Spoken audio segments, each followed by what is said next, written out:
s'est donné. Mon Dieu s'est donné.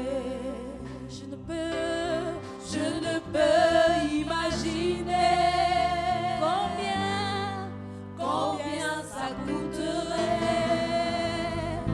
À la croix, il a pris ma place.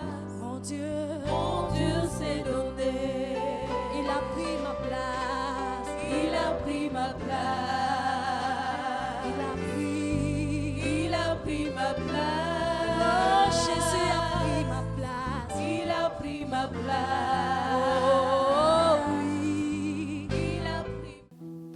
Bonjour bien-aimés dans le Seigneur. Bonjour bien-aimés dans le Seigneur.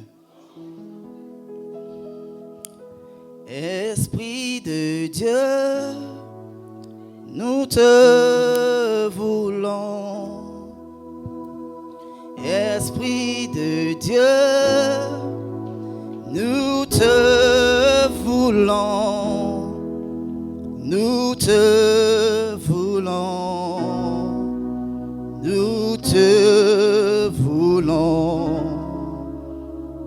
Esprit de Dieu, nous te... Si ça exprime le désir de ton cœur, on peut le faire ensemble. Esprit de Dieu, nous te voulons. Esprit de Dieu, Esprit de Dieu, nous te voulons. Nous te voulons. Nous te voulons. Nous te voulons. C'est vrai, nous te voulons. Esprit de Dieu, Esprit de Dieu, nous te voulons, nous te... Dis-le lui pour que sa parole sorte. Hein? Esprit de Dieu, nous te voulons, nous te voulons. Esprit de Dieu.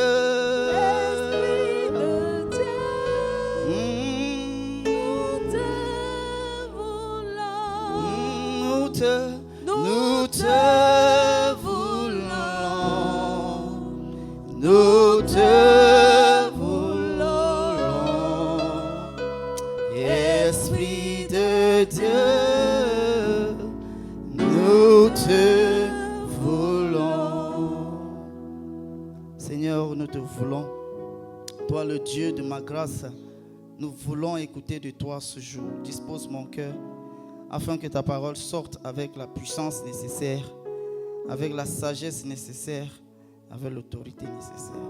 Au nom de Jésus. Amen. Amen. Le thème de ce matin, c'est Jésus lui dit, que veux-tu que je fasse pour toi? Tiré de Marc 10, le chapitre 51. Alors c'est le fruit d'une conversation de Jésus avec quelqu'un qu'on va découvrir. Alors, avant d'entrer dans le vif du sujet, le but de ce matin avec vous et nous, c'est de savoir ce que nous connaissons de notre Seigneur, de savoir ce que nous connaissons de ses capacités, de savoir ce que nous connaissons de sa puissance. Est-ce que nous avons déjà eu le temps de pouvoir méditer en nous-mêmes de ce que nous proclamons souvent que bon, Dieu est grand, Dieu est fort, Dieu est extraordinaire, Dieu est éminemment sage. Est-ce que des fois nous avons devoir plus le temps pour dire bon, Dieu est fort là même, ça fait même dire que quoi? Bon, quand on dit que Dieu est fort, fort, fort, est-ce que c'est le genre de fort de Francis Ngannou? Est-ce que c'est le genre de fort de la pierre? Est-ce que c'est le genre... Alors le message de ce matin vient un peu pour nous aider dans ce sens. Amen. Nous allons étudier dans la Bible quelques attitudes et c'est avec dans ces attitudes que nous allons tirer les leçons nécessaires. Je commence avec l'attitude du sacrificateur Élie. Dans le livre de 1 Samuel, le chapitre 2, que nous demande de faire la lecture. C'est Véran. 1 Samuel, le chapitre 2. 1 Samuel, le chapitre 2. Oui, nous allons faire les morceaux choisis. Allons-y, commençons. Alors, Oui. Anne prononça cette prière. Oui. La joie remplit mon cœur. C'est grâce à l'Éternel. Oui, grâce à l'Éternel, mon front s'est relevé et j'ai de quoi répondre à ceux qui me blessaient. Oui, je jubile, car Dieu m'a secouru. À partir du verset 18 maintenant. Mais Samuel accomplissait son service en présence de l'Éternel. Très bien. Ce jeune garçon était vêtu d'un vêtement de lin Samuel, semblable. Samuel faisait son service devant l'Éternel et il était jeune. Allons-y. Ce jeune garçon était vêtu d'un vêtement de lin semblable à ceux des prêtres. Chaque année, sa mère lui confectionnait un petit vêtement qu'elle lui apportait quand elle venait avec son mari offrir le service annuel. Oui. Élie bénit Elkana et sa femme en disant que l'Éternel t'accorde d'autres enfants de cette femme pour remplacer celui qu'elle a consacré à l'Éternel. Puis, il repartit chez eux. Très bien, très bien, très bien. On n'a pas fini. Voilà l'histoire d'un jeune homme qui est né dans la maison de Dieu et que sa maman s'appelle Anne. Et quand sa maman, s'appelant Anne, est repartie, ayant laissé l'enfant, on dit le sacrificateur a béni. Nous lisons maintenant 1 Samuel le chapitre 3, à partir du verset 8. L'Éternel appela Samuel pour la 3e fois. Celui-ci se leva, se rendit auprès d'Élie et lui répéta, « Me voici, car tu m'as appelé. » Alors Élie comprit que c'était l'Éternel qui appelait le jeune garçon. Et il dit à Samuel, « Va, couche-toi, et si on t'appelle, tu diras, « Parle, Éternel, car ton serviteur t'écoute. » Samuel alla donc se coucher à sa place.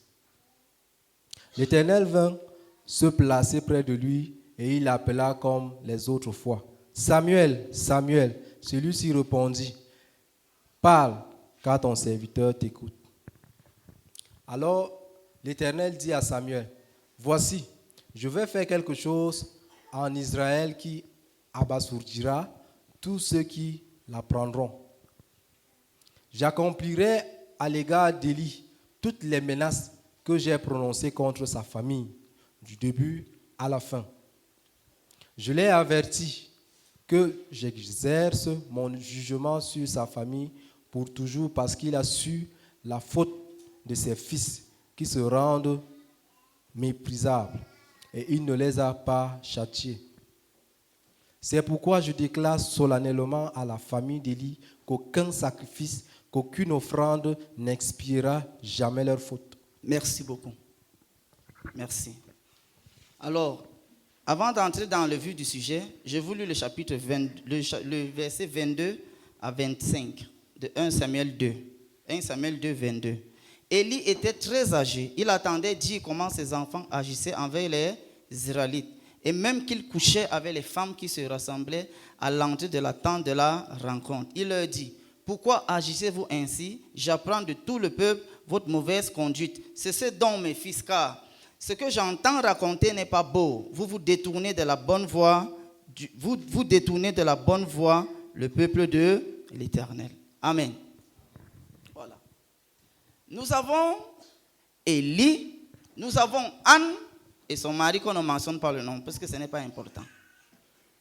Le Seigneur va arracher la sacrificature dans la vie d'Élie parce qu'il suppose qu'Élie n'a pas fait les reproches à ses enfants. Or, le verset 22 à 25 nous renseigne qu'Élie a reproché ses enfants. Au chapitre 2, Élie reproche ses enfants, mais on se rend compte qu'au chapitre 3, le verset 12, Dieu dit qu'il n'a pas reproché ses enfants. Qui ment? Moi, j'ai choisi Dieu. Je voulais dire, je choisis le côté de Dieu. Puisqu'en lui, il n'y a pas de mensonge. Donc du coup, c'est le sacrificateur qui ne dit pas la vérité. Ou alors, chez lui, il sait qu'il a fait. Mais Dieu se rend compte qu'il n'a pas fait.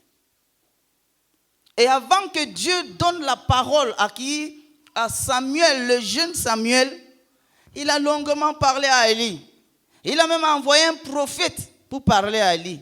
Et en ce moment, nous sommes en train de lire que Dieu est en train de dire à Élie que tes enfants se comportent mal. Mais toi, que veux-tu que je fasse pour eux? Mais toi, que veux-tu que je fasse pour eux? Puisque Dieu n'est pas méchant. Sa colère ne vient pas d'un jour à l'autre pour se manifester. Dieu prend toujours le temps de nous ramener à la raison. Et les deux textes ici-là, nous lisons entre les deux textes que Dieu pose également une question à Élie. Que Élie, voilà comment tes enfants se comportent. Mais qu'est-ce que tu veux que je fasse? Est-ce que je veux continuer toujours à pardonner? C'est comme si Élie a fait fi. En fait, Élie a fait fi. Pourquoi je dis ça? C'est le chapitre 3, le verset 12 qui dit cela. Il dit, j'accomplis à l'égard d'Élie toutes les menaces que j'ai prononcées contre sa famille du début jusqu'à la fin. Ça veut dire Dieu venait de temps à autre biper Élie, le sacrificateur Élie.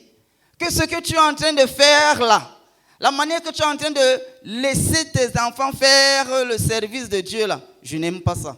Mais peut-être Élie ne prenait pas ça en considération. Le chapitre 2 nous fait savoir que Dieu a envoyé un homme de Dieu faire les reproches à Élie. Ça n'a pas suffi. Dieu laisse que la prière d'Anne prenne la naissance. Je voulais dire, Dieu laisse que la prière d'Anne vienne en manifestation. Dieu laisse que Samuel commence à grandir. Dieu laisse que Samuel commence à parler. Parce que la Bible dit, on a laissé Samuel dans le temple lorsqu'on l'a sevré. Donc je peux donner 3 ans que Samuel était dans le temple. Regarde un peu le temps que Dieu a laissé à Élie pour se repentir. En ce moment, Dieu disait à Élie, qu'est-ce que tu veux que je fasse? Pourquoi? Puisque en principe, c'est Ophné ou Phiné, c'est les deux qui devaient être le prochain grand sacrificateur. Donc Dieu ne pouvait pas les balayer comme ça là. Mais la patience de Dieu a pris beaucoup de temps. Énormément, beaucoup de temps. Élie n'a pas répondu convenablement à la question. Le thème de ce matin, Jésus lui dit, qu'est-ce que tu veux que je fasse pour toi? Dieu a demandé la même chose au sacrificateur Élie. Qu'est-ce que tu veux que je fasse de ces enfants? Peut-être la vieillesse a fait en sorte qu'il n'arrive pas à bien répondre, on ne sait pas. Mais on découvre qu'il a été léger dans la rigidité du service du Seigneur envers ses enfants. Alléluia. Qu'est-ce que tu veux que je fasse pour toi, le sacrificateur Élie? J'ai dit plus haut que entre lui et Dieu, je préfère prendre Dieu. Pourquoi? Parce que des fois, toi et moi, nous sommes sûrs que nous avons bien parlé au Seigneur. Mais sauf que quand Dieu voit, il voit qu'on a très mal parlé. Mais nous-mêmes, on sait qu'on a très bien parlé. C'est ça qui est arrivé au sacrificateur Élie. Ses enfants commençaient à mal se comporter avant la naissance de Samuel. Dieu étant patient, il laisse. Jusqu'à ce que Samuel naisse, jusqu'à ce qu'on le sèvre, jusqu'à ce qu'il commence à écouter les paroles distinguées, jusqu'à ce qu'il peut commencer à tenir un bon langage. Ça veut dire que Samuel n'était pas un gamin, mais peut-être il était un bon petit jeune qui pouvait discerner, parler, écouter et répondre. Je donne les détails là pour voir, regarde la compassion de Dieu, qui a laissé que le temps d'Élie vienne pour répondre, Seigneur, je veux que tu fasses telle chose. Et lorsque Samuel, tu te mets prêt pour lire, et lorsque Samuel dit à Élie que voilà ce que Dieu m'a dit, regarde le comportement d'Élie, regardez la réponse d'Élie. Qu'est-ce que Élie dit? Le verset 18. 2 Samuel 3, 18. Alors Samuel lui rapporta toutes ces paroles de l'Éternel sans rien lui cacher. Oui. Élie déclara, c'est l'Éternel, qu'il fasse ce qu'il jugera bon. Merci beaucoup. Quelqu'un a fait, vous commencez à comprendre. c'est l'Éternel qui fasse ce qui lui semble. Non, venons. Voilà. C'est l'Éternel qui lui fasse ce qu'il semble. Regarde depuis combien de temps on est en train de dire, qu'est-ce que tu veux que je fasse? Qu'est-ce que tu veux que je fasse? Qu'est-ce que tu veux que je fasse? J'ai imaginé, on est au moins à 10 ans des reproches. Et regarde sa réponse. Que l'Éternel fasse ce qui lui semble bon. Il est condamnable. Pourquoi? Au chapitre 2, c'est lui qui a parlé que Anne a commencé à accoucher à nouveau. Alléluia. Quand Anne est venue laisser l'enfant, la Bible dit qu'il a regardé Anne. Il a dit, venez. Je vous bénis. Que tes seins soient bénis. Anne a repris l'accouchement. Or, s'il ne disait pas, Anne n'accouchait pas. Parce qu'elle était stérile. C'était son seul enfant. Je te donne le détail là pour dire qu'il connaissait Dieu. Il connaissait les capacités de Dieu. Il connaissait la puissance de Dieu. Mais comment ici il n'a pas pu dialoguer avec le Seigneur? Des fois, quand on est enfant de Dieu et qu'on a trop marché avec le Seigneur, il y a les choses qui nous arrivent, après on accepte seulement. Bon, c'est Dieu qui a voulu il a dit qu'il fasse ce qu'il va juger bon. À Dieu, on ne dit jamais ça. J'ai dit à Dieu, on ne dit jamais ça. Quelqu'un sur la croix a compris ça. Que même à la dernière minute, il faut demander l'aide du Seigneur. Ne jamais se lasser de demander l'aide du Seigneur jusqu'à la dernière seconde. Sinon, par ta bouche, tu seras justifié. Par ta bouche, tu seras condamné. Donc, certaines choses que tu as laissé seulement tomber que ça va là. Bon, Dieu seulement dit, ça va. Mais quand il vient chez les gens comme nous autres, il comprend que c'est compliqué. Parce que nous sommes de la lignée de Daniel. Donc, ils ont prié jusqu'à...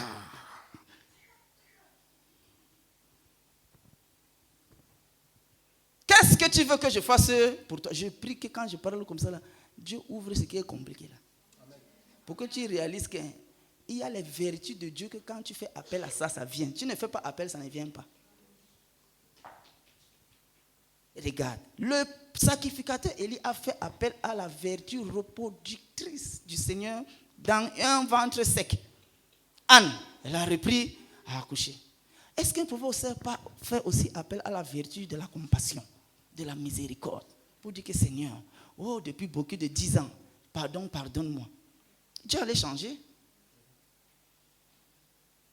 Mais il a laissé tomber. Alléluia. Quand nous sommes en position d'autorité, ça nous concerne. Quand nous sommes en position d'autorité, que ce soit dans la maison, que ce soit au service, que ce soit dans le ministère, et que nous n'encadrons pas ce que Dieu nous a donné comme Dieu nous a donné, 3 choses se passent. 1, ils vont défaillir. 2, la maladie va entrer. 3, la mort va s'en suivre. Et Dieu ne va pas redemander le sang à eux, il redemande le sang à nous. C'est ça qui s'est passé avec Ophni et Fini. Dieu a dit que je veux te garder en vie. Tu vas voir tes enfants mourir pour que tu aies mal. Parce que je t'ai tant reproché. Mais tu as refusé. Pourquoi? Certainement, il caressait ses enfants. Comme c'est moi qui ai accouché, comme c'est moi qui les ai élevés, comme c'est moi qui les ai baptisés, comme c'est moi qui les ai bénis, comme c'est moi qui les ai. Non, je vais prier pour eux. Dieu va... Vous savez, les affaires de couverture spirituelle, là, ça chauffe ici dehors. C'est faux, Dieu ne marche pas dedans. Sinon, il ne devait pas toucher Ophni et Fini. C'était le prêtre de l'Éternel. Je ferme la parenthèse. Alléluia.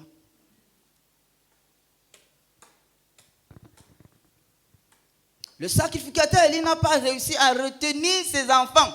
Quand bien même Dieu lui disait, qu'est-ce que tu veux que je fasse pour toi? Alléluia. Pourquoi les enfants ont profané le temple du Seigneur? Regarde comment toi aussi tu profanes souvent le temple du Seigneur. Et que Dieu ferme les yeux comme ça. Quand il envoie les prédicateurs qui te parlaient là, il a entendu Dieu au travers des prédicateurs là. Qu'est-ce que tu veux que je fasse pour toi? Quand tu surfes à l'église, est-ce que tu sais que tu profanes la maison du Seigneur? Tu es net comme Ophni et Finé, qui couchaient avec les femmes qui venaient faire l'offrande. Regarde, ils n'ont pas commencé à coucher tôt. Ils commençaient d'abord à escroquer, à surfacturer. Jusqu'à ce que, puisque le péché, non, ça vient un, non, mais il se multiplie, il est comme le lapin. Quand il accouche, c'est beaucoup comme ça là. Jusqu'à ce qu'ils ont fini par coucher avec les filles. Donc, quand tu serves à l'église, tu profanes la maison du Seigneur.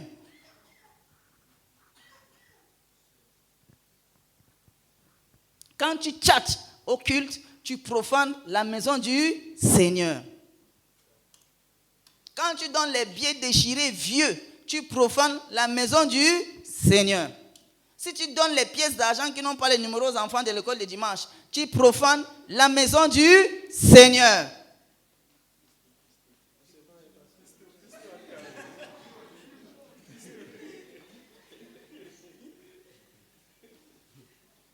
Quand tu ne t'agenouilles plus devant Dieu, tu profanes le service du Seigneur.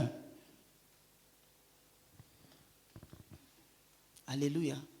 Qu'est-ce que tu veux que je fasse pour toi? J'entends quelqu'un qui doit dire, ma bouche, Seigneur, pardon, purifie-moi ça. Parce que je ne suis pas vrai avec ce que je dis moi-même. Je ne suis pas vrai avec.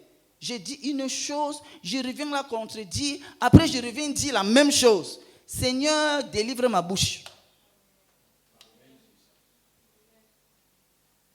Ma bouche et mon cœur ne sont pas en droite ligne. Ils ne sont pas alignés. Ma bouche dit comme ça, mon cœur dit comme ça. Seigneur, je t'en supplie, ramène ça, et que ça me coûte ce que ça doit me coûter. La sincérité, c'est une vertu qui tend à disparaître au milieu de nous. On est d'accord? Voilà pourquoi moi, je n'ai pas beaucoup d'amis. Tu vis bien. Malgré ça, il n'y a pas. Je te dis. Deuxième exemple, l'attitude de Bartimée. Nous lisons Marc 10, 46 à 52. Marc 10, 46 à 52. Premier exemple, c'était l'attitude d'Élie. Deuxième exemple, c'est l'attitude de l'aveugle Bartimée. Pour ceux qui prennent les notes. Allons-y. Ils arrivèrent à Jéricho. Oui. Jésus et ses disciples sortaient de la ville, accompagnés d'une foule nombreuse. Regardez, s'il vous plaît. Accompagné d'une foule nombreuse. Je vais revenir sur les détails. La foule est déjà nombreuse. Hein. On va. Bartimée, fils de Timée, un mendiant aveugle, était assis au bord du chemin. Lorsqu'il entendit que c'était Jésus de Nazareth, il se mit à crier, oui. Jésus, fils de David, aie pitié de moi. Oui. Mais beaucoup le rabrouaient pour le faire taire. Yes. Lui, cependant, criait de plus belle, fils de David, aie pitié de moi. 52 maintenant. Va, Oui. lui dit Jésus, Oui. parce que tu as cru en moi, Oui. tu es guéri. Très bien. Aussitôt, Yes, ça. il recouvra la vue. 51 maintenant. Jésus lui dit, Oui. que veux-tu que je fasse pour toi? Merci beaucoup, bro. Assis-toi. Voilà l'épisode d'un monsieur appelé Bartimée, qui est aveugle. Bartimée, c'est le 51 donc qui était le socle de notre message. Jésus lui dit, que veux-tu que je fasse pour toi? Mais avant que Jésus ne lui dise, que veux-tu que je fasse pour toi? Regardez ce qui s'est passé. La Bible dit que Jésus passait à Jéricho et une grande foule. Ailleurs, une foule nombreuse. Ailleurs, une foule importante. Regardez, la foule est déjà nombreuse. Hein. Quand on dit déjà foule, ça veut dire beaucoup. Mais quand on dit grande foule, ça veut dire que c'était trop beaucoup. C'est un peu comme quand tu es à Garoua, la belle ville. Le stade, quand les gens sortent du football, les gens là, c'est ça qu'on dit la foule. Maintenant, quand il y a la foule, il y a le roha, il y a le bruit. Comment Bartimée a fait pour réussir à crier dans la foule? J'ai réfléchi. Je n'ai pas trouvé de réponse. Il fait comment pour crier dans la foule. C'est un peu comme quand Dak Heward-Mills fait ses campagnes d'évangélisation. Un grand évangéliste ghanéen. Lui, il draine la foule, là, c'est ça que Jésus drainait. Il a fait comment pour attirer l'attention du Seigneur. La Bible dit que les gens le rabrouaient. Rabrouaient, là, en français, ça dit que d'autres versions disent que les gens lui reprochaient. C'est-à-dire, on lui disait que tais-toi. Être aveugle, c'est une chose. Être mendiant, c'est une autre chose. Combiner les deux, c'est catastrophique.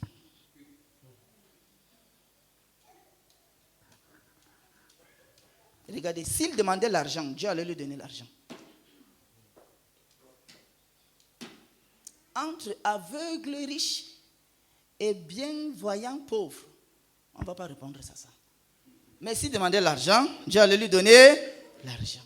Puisque Jésus lui a dit, que veux-tu que je fasse pour toi? Il a dit que je retrouve la vie. Il a dit, vois la vie.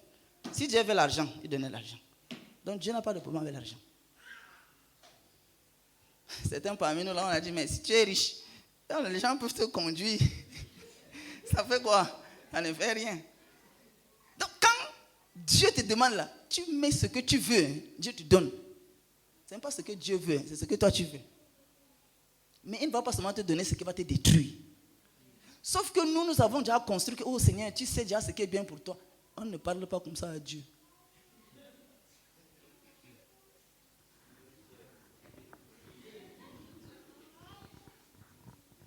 On ne parle pas comme ça à Dieu. Quand Dieu te demande un truc, non. Faut demander. Quand il te demande, il faut dire. Le pont là, il faut dire. Alléluia.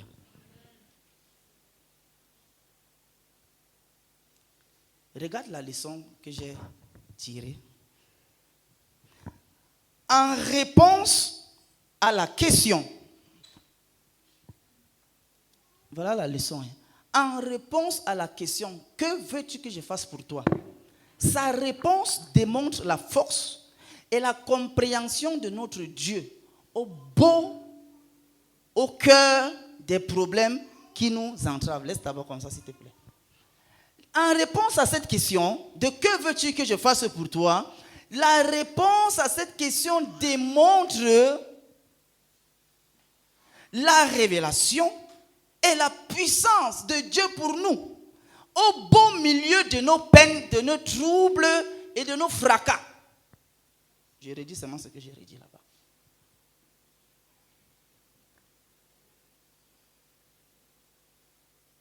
Ça dit, mon frère a dit, au beau milieu de ce que tu traverses là, Dieu te dit, qu'est-ce que tu veux que je fasse pour toi?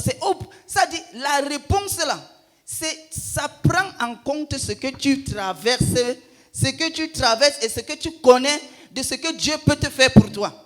Si tu ne connais pas ça, la réponse là, tu passes à côté de ça.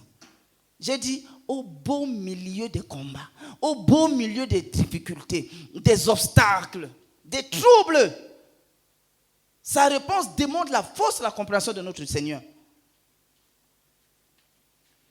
Bartimée a appelé Jésus fils de David, donc le fils de la promesse. Autrement dit, le Messie, donc l'homme Dieu. Et ça a troublé le Seigneur. Jésus est obligé, entre guillemets, de lui donner sa guérison. Parce qu'il a identifié en Jésus la vertu qui peut lui ouvrir les yeux. Regardez, Bartimée n'a pas mal aux yeux. Bartimée, il n'a pas... C'est myome, ça dit myope. Ça dit, c'est pas qu'il voit loin et il ne voit pas proche. C'est pas qu'il voit flou. Il est aveugle, donc ses yeux sont pourris. Mais Bartimée n'a pas demandé une guérison.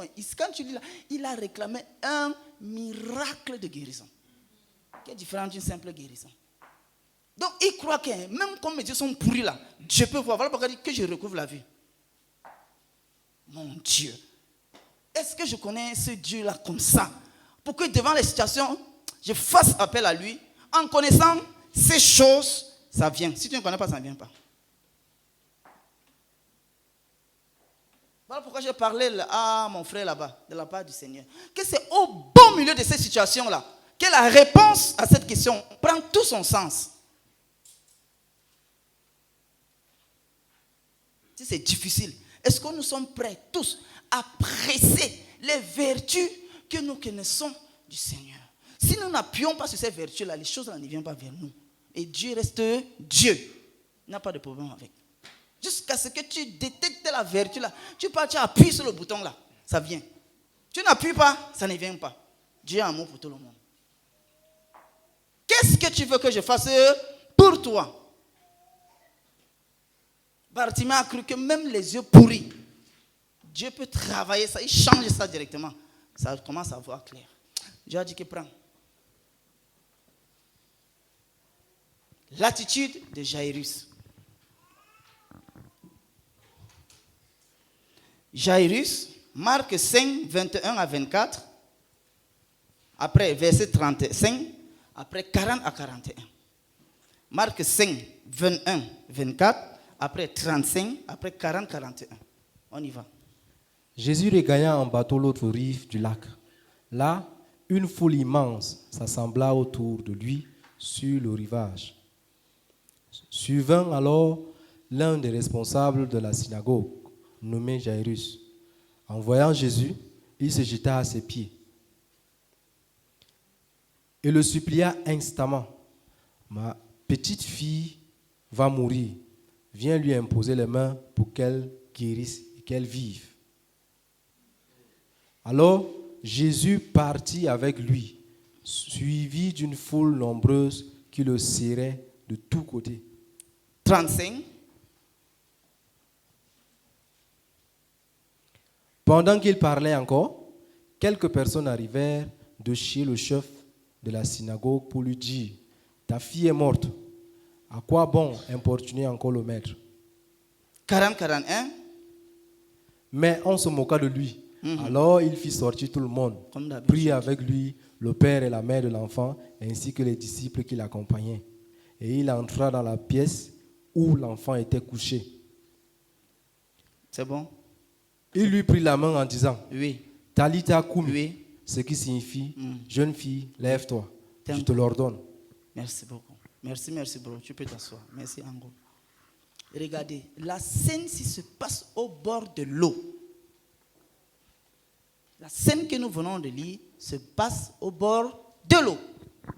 Bon, au bord de l'eau, c'est au bord de l'eau. Donc c'est mouillé et ce n'est pas propre. Qui vient? Jairus. Qui est Jairus? Les détails vont te comprendre où je t'amène. Jairus, c'est un chef de la synagogue. Ailleurs, on dit c'est le chef de la synagogue. Le chef de la synagogue, c'est qui? C'est quelqu'un qui est choisi à cause de sa bonne moralité et sa profonde connaissance de la Torah. C'est le représentant légal du peuple et c'est l'autorité religieuse de son temps. On dit qu'il est venu se prosterner et on est au bord de l'eau. Et Jairus n'est pas un enfant. Jairus est un papa. Il vient se prosterner devant Jésus au bord de l'eau. C'est quand il pose l'acte là que Jésus lui dit: qu'est-ce que tu veux que je fasse pour toi? Bartimée, c'est quand il a bravé l'obstacle de la grande foule et les reproches de la foule que Jésus lui dit: qu'est-ce que tu veux que je fasse pour toi? Jairus, toi, tu te prosternes devant qui? Toi, il connaît, donc c'est pas quelqu'un que tu peux embrouiller. Peut-être l'aveugle ne connaît pas beaucoup, mais lui, il connaît. Que pendant que je suis en train de poser l'acte là, je reconnais que Jésus là, ce n'est pas un monsieur normal. Et si tu perds ton poste, et si tu perds l'estime, il ne gère pas ça. Et c'est parce que donc il a bravé ça que Jésus lui dit: qu'est-ce que tu veux que je fasse pour toi, Jairus?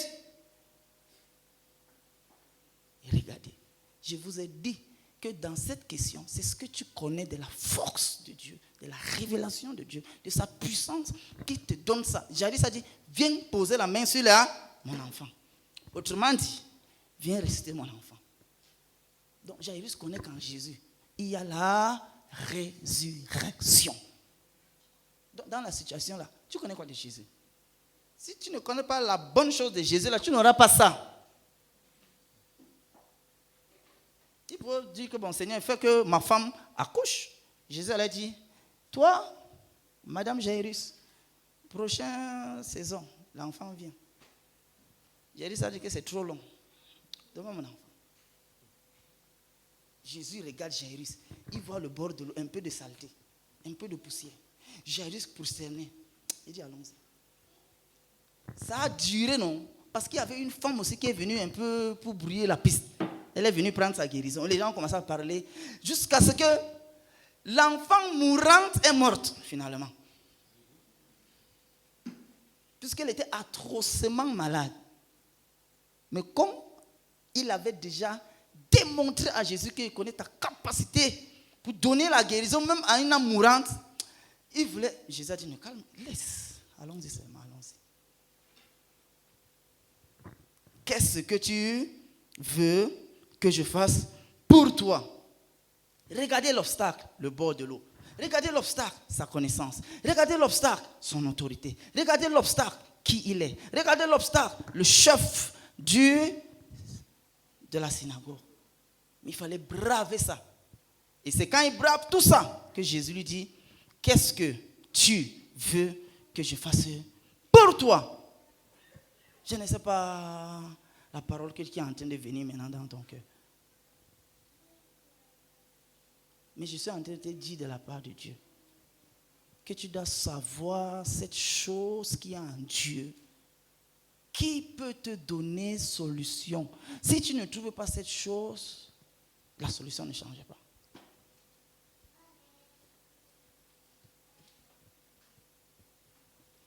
Et ici, ça dépend de nos cultures, de comment nous avons grandi, de comment la puissance de Dieu peut opérer. Certains savent que quand Dieu veut t'aider, il passe par les hommes, c'est bien. Mais le surnaturel n'est pas périmé, hein. Ça fonctionne toujours. Alléluia. Le surnaturel n'est pas périmé. Si moi, je te dis ça, il faut croire, hein, je te dis la vérité. Sans te me vanter. Si je te dis ça, il faut croire. Le surnaturel n'est pas périmé. L'argent peut augmenter dans ton compte bancaire. Tu vois. C'est vous qui a envoyé. Le surnaturel n'est pas périmé. C'est toi qui as rendu périmé avec ce que tu as ici dedans.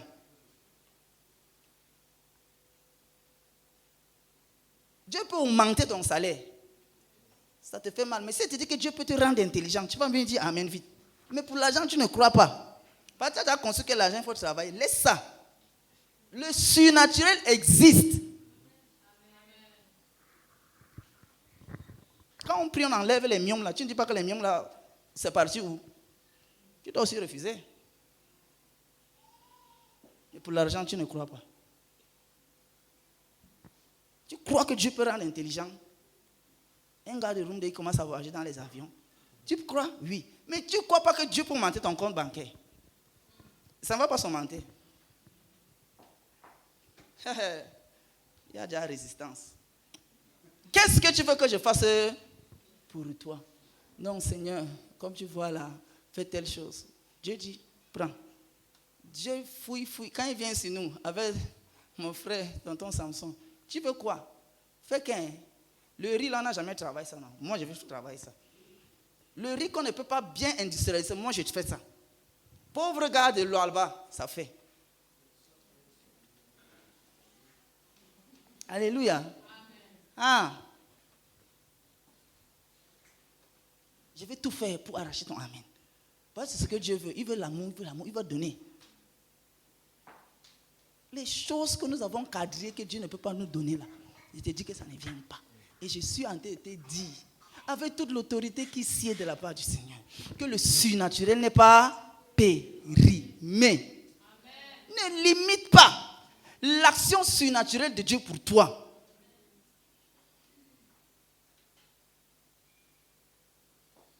Dieu donne la maison, Dieu donne la voiture, Dieu donne le mari, Dieu donne la femme, Dieu change le cœur de la femme, Dieu change le cœur du monsieur, Dieu reproduit les sexes faibles, Dieu donne les enfants, Dieu fait tout ça. Tu vois, je dis amen, mais Dieu aussi donne l'argent. Que Dieu te bénisse, ma fille. Que tu grandisses dans la santé de l'Éternel. Que tout ce qui est attaché à la santé des enfants, que tout ce que Satan fait dans la vie des enfants échoue lamentablement dans ta vie au nom de Jésus-Christ.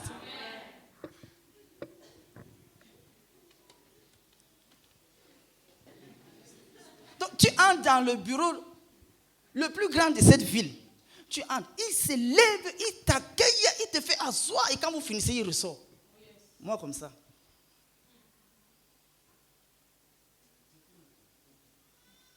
Oui, mais c'est parce que je crois en cette autorité que je porte. Mais vous ne croyez pas. Et vous avez limité.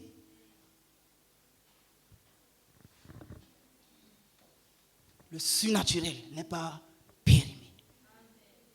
Nous avons déjà cadré que le surnaturel c'est pour les gens.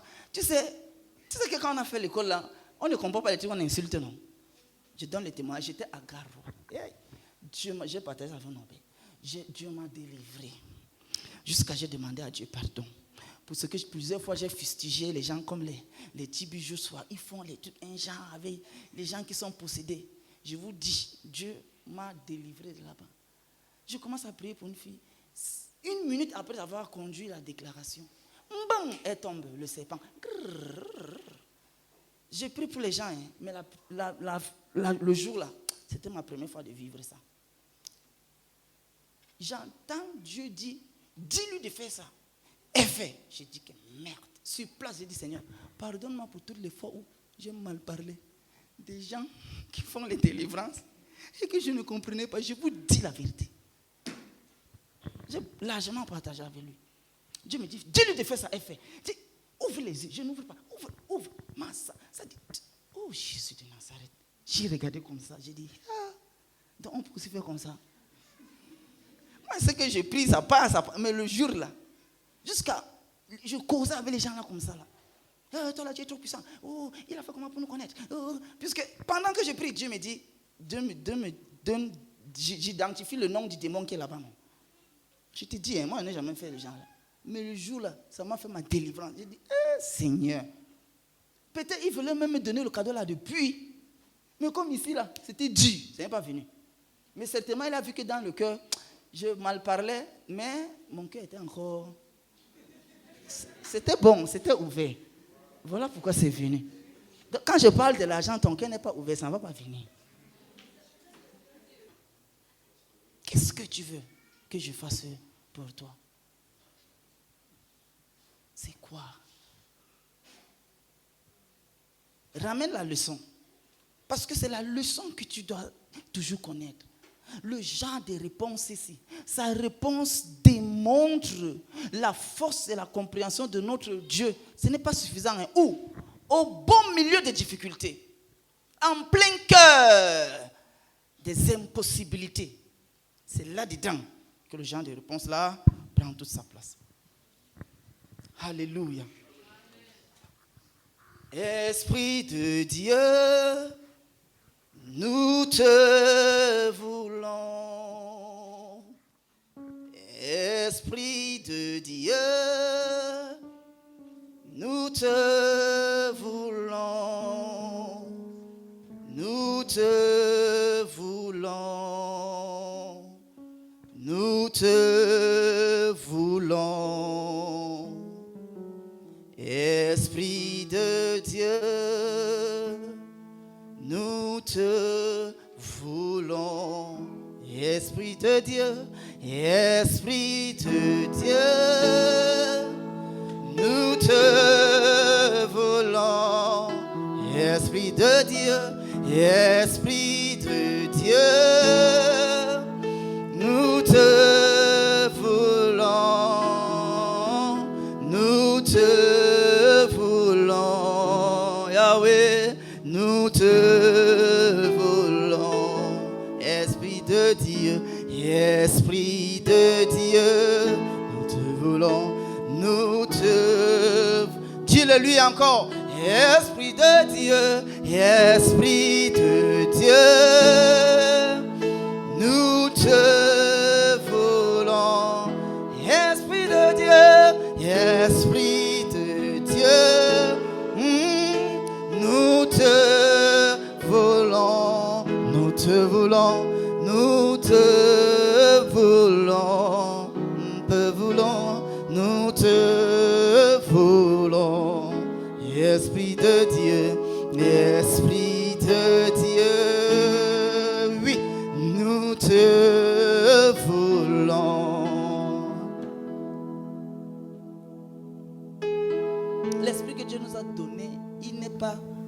le diminutif de ce qu'il a donné à Jésus. C'est la même chose. Cal. Si tu sais ça, ça te permet de bien formuler tes réponses. Et l'amour que Dieu a pour Jésus là, c'est la même chose qu'il t'aime toi. Je dis que c'est la même chose.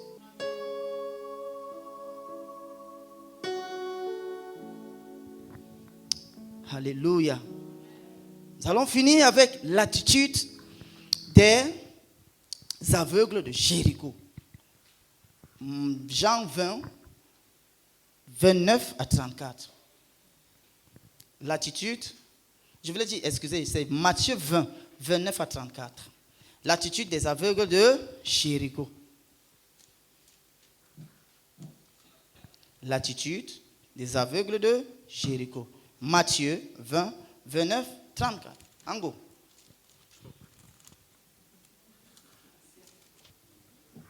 Lorsqu'il sortit de Jéricho, Oui. une grande foule suivit Jésus. Encore une grande foule. On continue. 2 aveugles étaient assis au bord du chemin. Mhm. Quand ils entendirent que Jésus passait par là, Yes. ils se mirent à crier, Mhm. Seigneur, fils de David, aie pitié de nous. On précise que ce n'est fils de... Ce n'est jamais fils de Joseph. On continue. La foule les rabroie Yes. pour les faire taire. Aha. Mais ils se mirent à crier de plus belle, Yes. Seigneur, fils de David, aie pitié de nous. Voilà. Jésus s'arrêta, Oui. les appela et leur demanda, Mhm. que voulez-vous que je fasse pour vous? Hey. On continue. Seigneur, répondirent-ils, Oui. que nos yeux s'ouvrent. Toi. Pris de compassion pour eux, Oh, Jésus Jésus. leur toucha les yeux. Oh, Jésus. Aussitôt, ils recouvrèrent Oh, Jésus. la vue et le suivirent. Ah là là. Alléluia. Regarde leur question. Regarde ce que c'est parti activer chez Jésus. Merci. Que Dieu te bénisse aussi. Jésus, leur réponse est allé activer la compassion en lui. Donc j'ai imaginé qu'il devait être pressé et fatigué. Parce qu'on le sollicitait trop. Tu sais que c'est un grand prophète. Les voyants là, donc quand il t'oriente la vie, les gens aiment trop aller vers eux. C'est tellement il était fatigué. Il regarde, il dit. Tu as dit, la vertu de la compassion a bougé. Tic! Il a dit que non. Ok. Recevez le recouvrement de vos vues. Ici aussi, c'est un miracle de guérison. Pourquoi? Les yeux sont gâtés et pourris. Et Dieu leur donne ce qu'ils ont demandé. Madame Nobel, qu'est-ce que tu veux que je fasse pour toi? Pourquoi? Parce que la vertu de Dieu que tu connais, ça te donne ce que tu cries dans le cœur depuis au lycée, depuis la classe de seconde et première.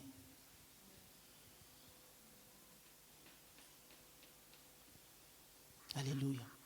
C'était différent de l'homme à la piscine de Bethesda. On ne va pas lire. Dans Jean 5, le verset 18. L'homme, nous connaissons toute son histoire là. Jésus lui dit que lui, c'est Jésus qui vient vers lui. Regardez. Il lui dit, qu'est-ce que tu veux? Est-ce que tu veux la guérison? Il dit que vraiment, il n'y a personne pour me donner. Moi, je suis sûr que Jésus a guéri l'homme là le jour là. Parce que le verset 1 du chapitre 5 de Jean là dit que c'était le jour de la fête. Et comme c'est la fête, il faut la joie, non? Donc Dieu a seulement amplifié ça. Sinon, on n'allait pas de recevoir sa guérison. C'est moi, hein? Parce qu'on lui dit, est-ce que tu veux être guéri? Il ne dit pas oui, il ne dit pas non. Il dit qu'il n'y a personne. Or, sa réponse me fait savoir qu'il connaît, il a les échos de Jésus. Parce qu'il a dit maître. Dans d'autres versions, il a répondu à Jésus, Seigneur, il n'y a personne. Donc, il connaît que Jésus est maître et Seigneur. Et Jésus ne marchant jamais seul, il était toujours avec ses disciples. Donc les échos même de Jésus. Et il était à l'entrée du temple. Donc ce n'est pas la première fois que Jésus passe. Donc il connaît les capacitations qu'il y a sur la vie de Jésus. Il a dit, bon, il n'y a personne pour me pousser là-bas. Et je suis, comme je vous dis, je suis sûr que comme c'était le jour de la fête, Jésus a seulement dit, bon, prends tes affaires et va-t'en. On ne veut plus te réunir ici. Tu as trop duré ici. Alléluia. Ne soyons pas du modèle de l'homme à la piscine de Bethesda. Nous-mêmes allons chercher pour nous. Merci. J'ai voulu dire merci, Yusatelen. Merci, pasteur. Allons chercher pour nous où? Au beau milieu des obstacles, au beau milieu des difficultés, au beau milieu de la voyance, au beau milieu des fronts durs, au beau milieu. Prenons pour nous là-bas dedans, en faisant quoi? En réclamant au Seigneur ce que nous savons que sa vertu, sa puissance, son attribut peut nous donner. Et ça vient. Est-ce qu'on peut acclamer la parole du Seigneur?